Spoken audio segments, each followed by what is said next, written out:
Hello students, how are you? Welcome to the Hindi class. सभी बच्चे अपनी हिंदी की पुस्तक उमंग, रफ कॉपी और पेंसिल्स लेकर बैठ जाएं और ध्यानपूर्वक आज का सेशन अटेंड करें। सभी बच्चे पार्ट नंबर 12 जीवन का प्रभात निकाल लीजिए। बच्चों, पिछले सेशन में आपने जाना कि विद्यार्थी जीवन में केवल बुद्धि का विकास और शारीरिक विकास ही नहीं होता, अपितु चरित्र के विकास करने का भी सुअवसर होता है। और यह जाना कि विद्यार्थियों को अपने जीवन में धैर्य से काम लेना चाहिए और उच्च शिक्षा ग्रहण करने के उपरांत अभिमान नहीं करना चाहिए। तो बच्चों, आज के सेशन में आप यह जानेंगे कि विद्यार्थी जीवन में चरित्र निर्माण का महत्वपूर्ण अंग क्या है। बच्चों, इस पाठ की आगे की रीडिंग शुरू करने से पहले हम इसके वर्ड्स और मीनिंग्स डिस्कस करेंगे। सत्यनिष्ठा स आधा त य न कोई आधा षटकोण ठकोआ। सत्यनिष्ठा यानी सच्चाई पर विश्वास रखना। आगे देखें, उचित, उचित यानी सही। कड़वा, क अड़ व कोआ, कड़वा यानी बिटर, BITTER, बिटर। असत्य, असत्य यानी झूठ। आगे देखिए बेटा, आज्ञा पालन, आज्ञा पालन यानी टू ओबे। आगे देखिए, कर्तव्य निष्ठा, क त के ऊपर रेफ, आधा व य न कोई आधा षटकोण ठकोआ। कर्तव्य निष्ठा यानी फर्ज निभाना। आगे देखें, डिलाई, डिलाई यानी लापरवाही। बच्चों, अगले पेज पर देखें, मूर्तिकार, म को उ त कोई ऊपर रेफ क को आ र, मूर्तिकार यानी मूर्ति बनाने वाला। आगे देखें बेटा, बचपन, बचपन यानी चाइल्डहुड। आगे देखें, किशोरावस्था, क को ई श को ओ र को आ व आधा स थ को आ, किशोरावस्था यानी टीनेज। आगे देखें, परिपक्व, प र को ई प आधा क व, परिपक्व यानी मैच्योर। आगे देखें, परिवर्तन, परिवर्तन यानी बदलाव। आगे देखिए बेटा, कुटेव, क को उ ट को ए व, कुटेव यानी बुरी आदत। कुसंग, कुसंग यानी बुरी संगति। आगे देखिए, मस्तिष्क, म आधे स को एक की मात्रा त, आधा षटकोण क, मस्तिष्क यानी दिमाग यानी मन। आगे देखिए, उत्तम, उ आधा त म, उत्तम यानी बढ़िया। आगे देखिए, प्रभात काल यानी सुबह। आगे सांचे, स को आ ऊपर चांद बिंदु च को ए, सांचे यानी शेप।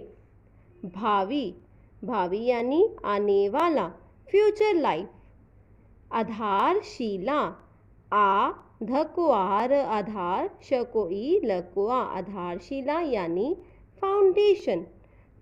FOUNDATION, फाउंडेशन यानी नींव। तो चलिए बच्चों, अब हम रीडिंग शुरू करते हैं। आ जाइए पेज नंबर 91 पर।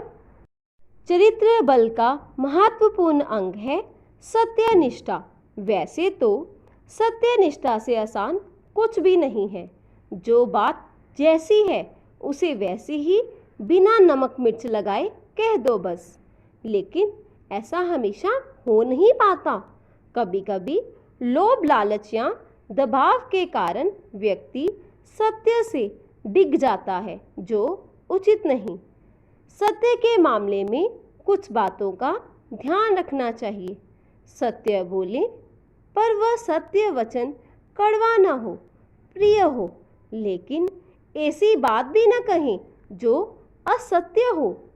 बेटा, प्रस्तुत पंक्तियों में सत्य के महत्व को बताते हुए कहा है कि सत्यनिष्ठा अर्थात सच्चाई पर विश्वास रखना भी चरित्र निर्माण का महत्वपूर्ण अंग है। सत्य बोलने से ज़्यादा जीवन में आसान कोई काम नहीं, क्योंकि जो चीज़ जैसी है उसको वैसा ही बताना आसान है, परंतु झूठ बोलने के लिए पहले 100 बार सोचना पड़ता है। आज के समय में ऐसा नहीं होता। लोभ लालच के वश में आकर कभी कभी सत्य को हेर फेर करके भी बताते हैं, जो कि गलत है। सच बोलने से पहले इस बात पर ध्यान अवश्य दें कि वह सत्य ऐसा ना हो जिससे किसी को ठेस पहुंचे, परंतु साथ ही साथ यह भी ध्यान दें कि दूसरों की खुशी के लिए झूठ ना बोलें। तो चलिए बच्चों, आगे की रीडिंग शुरू करते हैं। इनके साथ ही आज्ञा पालन तथा कर्तव्य निष्ठा जैसे सद्गुणों का अभ्यास भी आवश्यक है। आपने आज्ञा पालक आरुणि की कहानी तो सुनी ही होगी। आपका हित सोचकर बड़े लोग जो कुछ आपसे कहते हैं उसे मानें, आज्ञा पालन में ढिलाई ना करें। बच्चों, प्रस्तुत पंक्तियों में आज्ञा पालन अर्थात दूसरों की बातों का पालन करना एवं कर्तव्य निष्ठा अर्थात अपने फर्जों का पालन करना भी चरित्र निर्माण का प्रमुख अंग है। प्यारे बच्चों, आप सबने पंचाल देश में रहने वाले आरुणि की कहानी तो जरूर सुनी होगी, जिसके लिए गुरु का आदेश पत्थर की लकीर हुआ करती थी। गुरु की आज्ञा के अनुसार उसने खेत के 3 तरफ की मेड़ों की मरम्मत कर दी और वहां से बहता पानी रोक दिया, किंतु बहुत प्रयासों के बाद भी चौथे मेड़ की मरम्मत नहीं कर पाया। पानी का बहाव रोकने के लिए वह स्वयं पर लेट गया और सारी रात वहां लेटा रहा। आरुणि की गुरु भक्ति देख महर्षि अयोध्या अत्यंत प्रसन्न थे। उन्होंने उसे परम शिष्यों में स्थान देते हुए तेजस्वी और दीर्घायु होने का आशीर्वाद दिया। बच्चों, आगे ध्यान दें। जो काम आपको सौंपा जाए उसे ईमानदारी से पूरा करें। कर्तव्य पालन में कुछ कष्ट भी उठाना पड़े तो चिंता ना करें। एक मूर्तिकार ने गीली मिट्टी से बंदर की मूर्ति बनाई। उसे देखकर एक बच्चा बोला, ओह, बंदर नहीं, छोटी बहन के लिए गुड़िया बना दीजिए। मूर्तिकार ने उसे मसल कर गुड़िया बना डाली। मिट्टी गीली थी ना, मूर्ति पक जाने पर ऐसा बदलाव नहीं हो सकता था। इसी तरह बचपन और किशोरावस्था में आदतें परिपक्व नहीं हो पाती हैं, इसलिए किसी खराब आदत को आसानी से बदला जा सकता है। बड़े होने पर वे आदतें पक्की हो जाती हैं। उनमें परिवर्तन करना पकी हुई मूर्ति की तरह कठिन होता है। इसलिए बचपन में यदि कोई कुटेव पड़ जाए तो उसे सुधारने का प्रयत्न करना चाहिए। पहले कीचड़ में पैर डालें, फिर धोएं। इससे तो अच्छा है कीचड़ में पैर डालें ही नहीं। अतः बुरी आदतों से बचते ही रहें। प्रस्तुत पंक्तियों में समझा आपने, जो भी कार्य मिलता है उसे ईमानदारी से पूरा करना चाहिए और उस काम को पूरा करने के लिए अगर किसी पीड़ा का भी सामना करना पड़े तो घबराना नहीं चाहिए। इसमें मूर्तिकार की उदाहरण के माध्यम से बताया गया है कि जब मूर्तिकार कोई मूर्ति बनाता है, जब तक वह गीली होती है तब तक उसे बदला जा सकता है, लेकिन पक जाने के बाद उसे बदल नहीं सकते। इसी तरह बचपन में खराब आदतों को आसानी से बदला जा सकता है। अगर बचपन में ही कोई बुरी आदत पड़ जाए तो उसे सुधारने की कोशिश करनी चाहिए। तो चलिए बच्चों, आगे की रीडिंग शुरू करते हैं। कुसंग से बचने का विशेष ध्यान रखना चाहिए। किशोरावस्था तक भले बुरे का ज्ञान नहीं होता, इसलिए कुसंग का प्रभाव जल्दी पड़ता है। बुरे लोगों की संगति से बचना तो आवश्यक है ही, खराब पुस्तकें पढ़ने से भी बचना चाहिए। ये भी मस्तिष्क पर बुरा प्रभाव डालती हैं। गुरुजनों से पूछकर उत्तम पुस्तकें ही पढ़नी चाहिए। जीवन के इस प्रभात काल विद्यार्थी जीवन में बालक को जैसे सांचे में डाला जाएगा, वह बालक आगे चलकर वैसा ही बन जाएगा। इसीलिए तो विद्यार्थी जीवन को भावी जीवन की आधारशिला भी कहा गया है।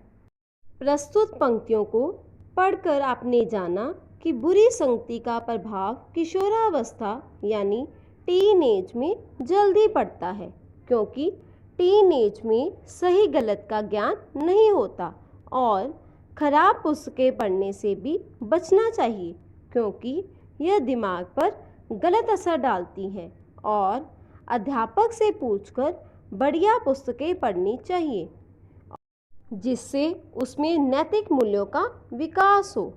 साथ ही साथ आपने यह जाना कि विद्यार्थी जीवन में बालक को जिस सांचे में ढाला जाएगा वह वैसा ही बन जाएगा। इसलिए तो विद्यार्थी के जीवन को आने वाले जीवन की आधारशिला अर्थात नींव कहते हैं, क्योंकि आज की पीढ़ी कल का भविष्य है और स्वस्थ समाज का आधार है। तो चलिए बच्चों, अब हम सेंटेंसेस डिस्कस करते हैं। मैं आपको उदाहरण के तौर पर इन शब्दों का एक एक सेंटेंस बनाना सिखाऊंगी। उसके बाद आप स्वयं अपने शब्दों का प्रयोग करके सेंटेंसेस बनाएंगे और अपनी कॉपी पर लिखेंगे। तो आइए देखिए नंबर 1 पर श्रद्धा। श्रद्धा यानी भक्ति। श्रद्धा से की गई भक्ति से ईश्वर प्रसन्न होते हैं।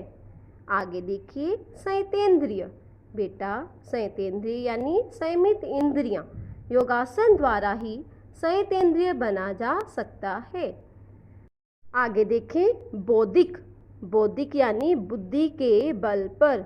वाक्य बौद्धिक विकास के लिए शिक्षा का होना बहुत ज़रूरी है। अदम्य।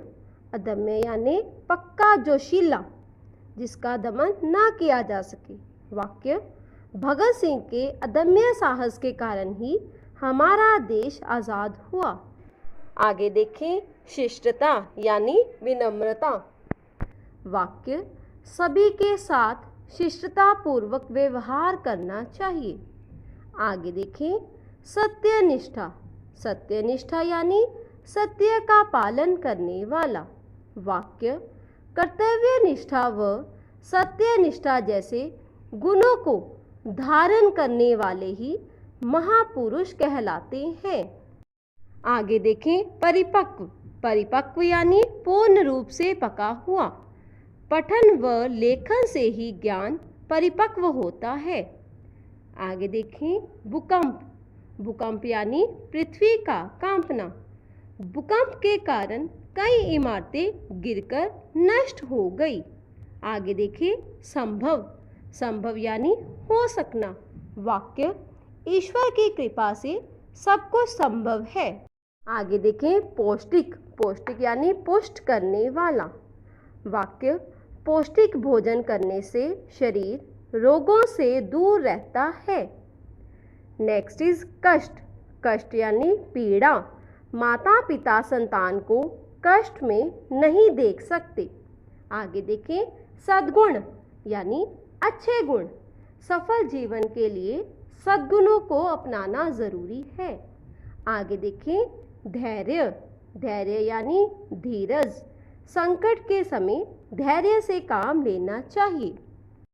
बच्चों, अब आप इस पाठ की अच्छे से रिवीजन करेंगे और जो सेंटेंसेस मैंने डिस्कस किए हैं आपके साथ, आप भी उनसे मिलते जुलते और वाक्य बनाएंगे और अपनी कॉपी पर लिखेंगे। अब हम अगली वीडियो में मिलेंगे। तब तक के लिए goodbye and take care.